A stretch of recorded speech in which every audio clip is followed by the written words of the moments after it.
السلام علیکم دوستو، آپ کا ہمارے چینل پر خیر مقدم ہے۔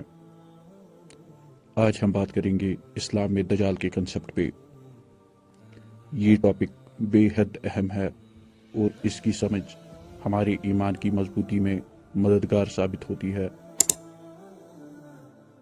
دجال کا ذکر اسلام میں بہت بار ہوتا ہے۔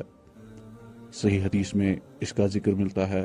بخاری شریف کی حدیث نمبر 1882 میں نبی کریم صلی اللہ علیہ وسلم نے فرمایا، دجال کو میں نے دیکھا اور اس کے پاس آگ اور پانی ہوتا ہے۔ لوگوں کو اس کی آگ سے ڈر لگتا ہے اور وہ اس کے پاس پانی کے لیے آتے ہیں۔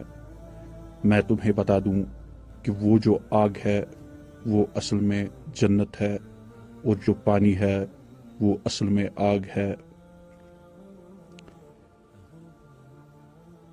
دجال کے کنسپٹ کو سمجھنے کے لیے قرآن کی آیت سورہ الکہف کی آیت 99 میں بھی ہمیں سمجھاتے ہوئے اللہ تعالیٰ فرماتے ہیں، اور ہم نے اس دن ایک شور مچا دیا، پھر ہم نے ان سب کو ایک ساتھ جمع کر دیا۔ دوستو، ہمیں دجال کے فتنے سے بچنے کے لیے اپنی دینی تعلیم کو مضبوط کرنا ہوگا۔